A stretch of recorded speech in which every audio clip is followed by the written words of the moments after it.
Hello everyone and welcome to another episode of I'm trying to do 18 things at once.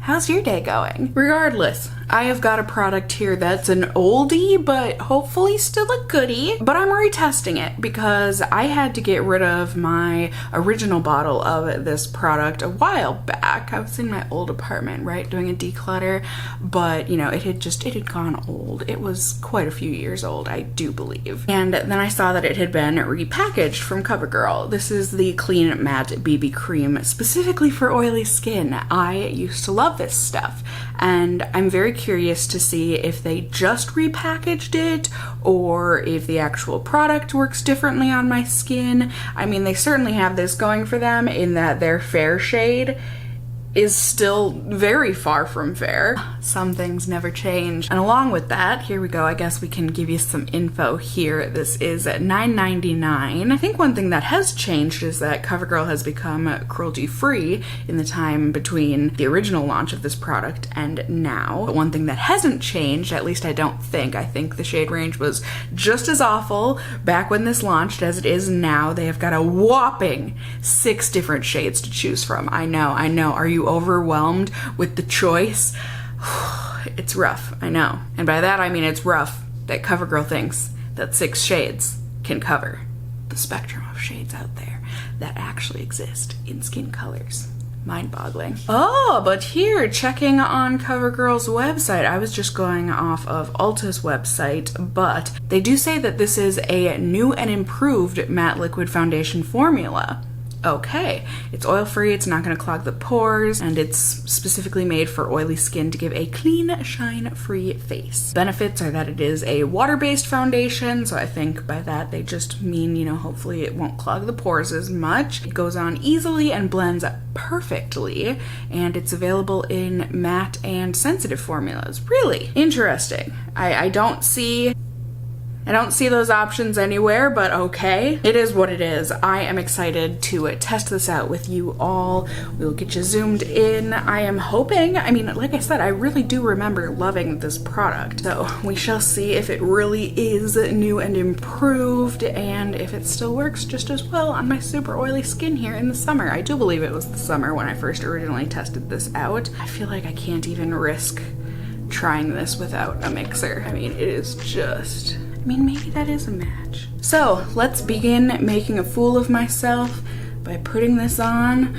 without a mix-in. I know, daring. But I mean, in what world is this fair? It's not. But we're gonna test this on half my face with a brush, like usual, and get this eyelash off of my face. Let's make a wish. No, I'm not telling you what I wish for. That negates the wish. Okay. Well, this actually looks like it's working for my skin color a lot better than I originally gave it credit for. Okay, CoverGirl.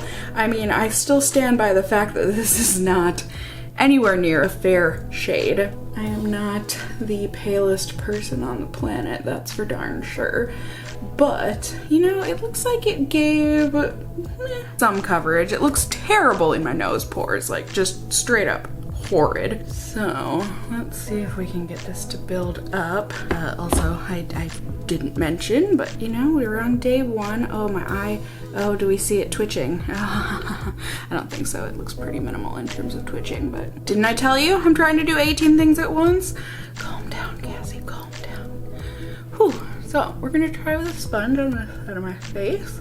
See if this helps to blend it better into my pores. It's certainly giving a sheerer finish, but that's to be expected with most, if not all, foundation products. Sponge compared to a brush. Hey, can I get it? Nope, that's a lost cause on that side of my face. Yikes. So it's not looking great with one layer. Making me think that this formula is not new and improved because I can't see myself having loved this ever. Let's try another layer, shall we?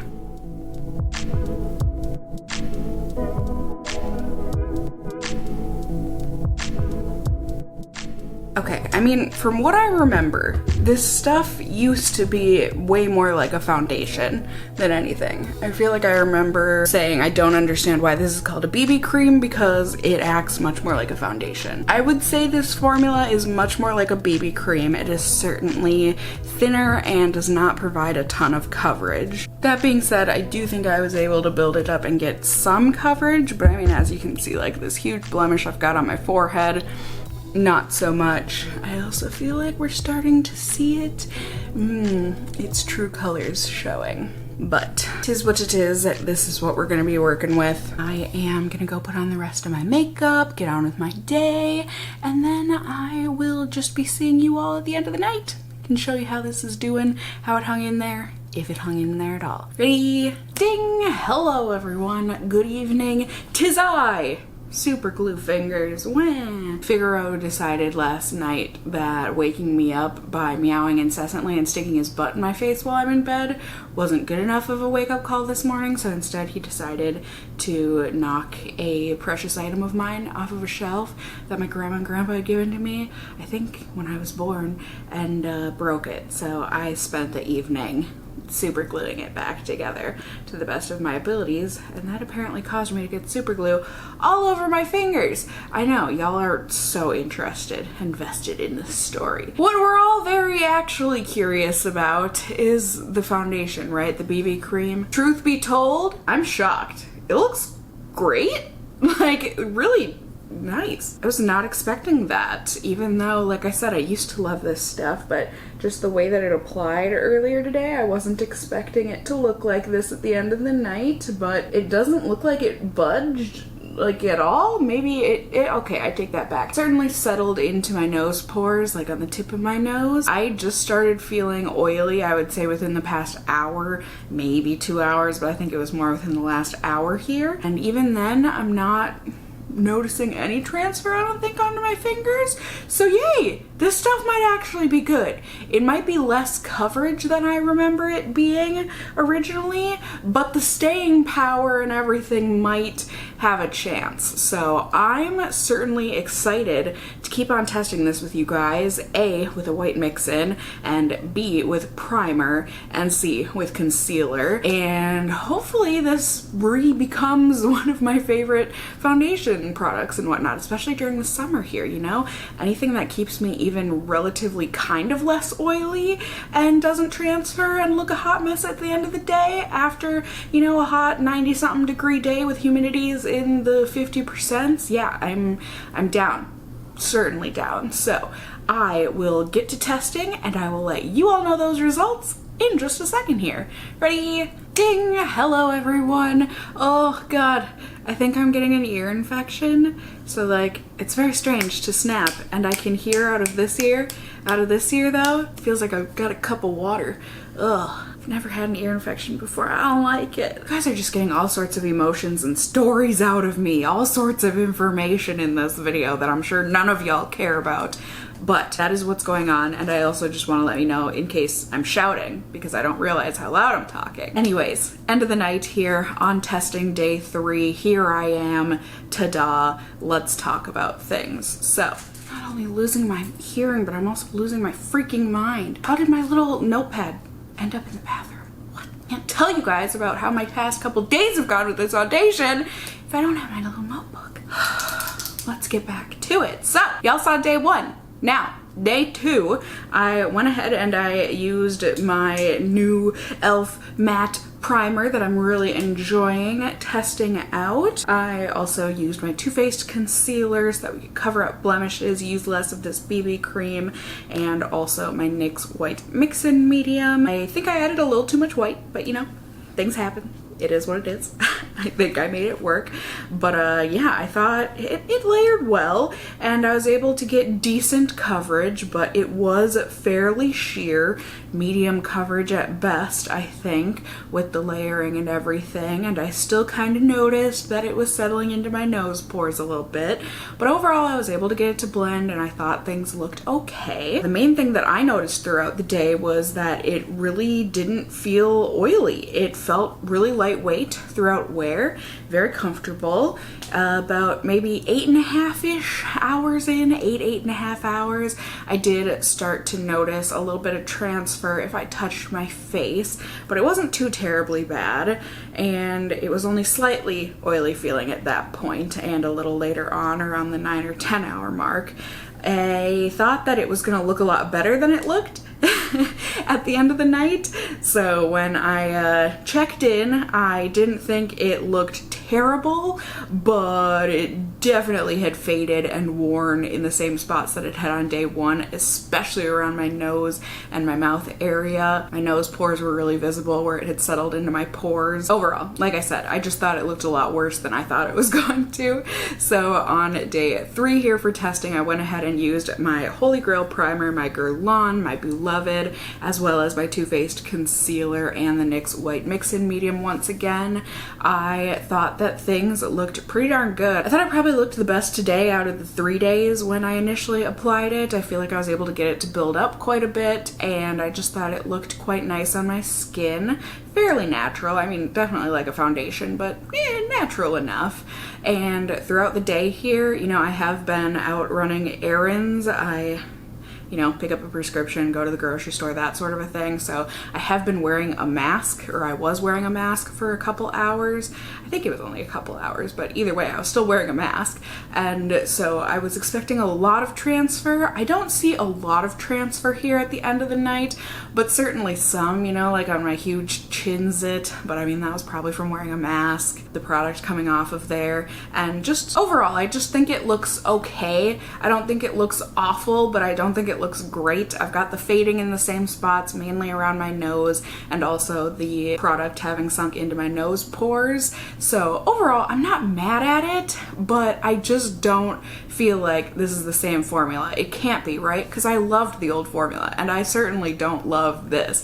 I don't hate it, but I can't see myself ever reaching for this in the future. So let's go over the pros and the cons so you can get a little more organized view on how I was feeling about this product. For the pros, first off, just I think it's good that this is a buildable / layerable product. You know, you can get desired coverage to an extent. Obviously, you're not getting full coverage out of this stuff, but if you want to wear it super sheer, that's definitely an option. And if you want to try and build it up to like a light medium kind of coverage, you can certainly do that too. Also, it is very lightweight, even though, you know, it is super hot and humid out here in Minnesota right now. So that's a super big plus if you're looking for a foundation or BB cream for the summer heat. And then these next couple, it's like tentative, kind of. I think there might be some oil control in this. I mean, I certainly don't feel as oily, or I don't think I look as oily either at the end of the night here or on any previous nights. So certainly I think there is a little bit of oil control, especially also because this is geared specifically towards oily skin.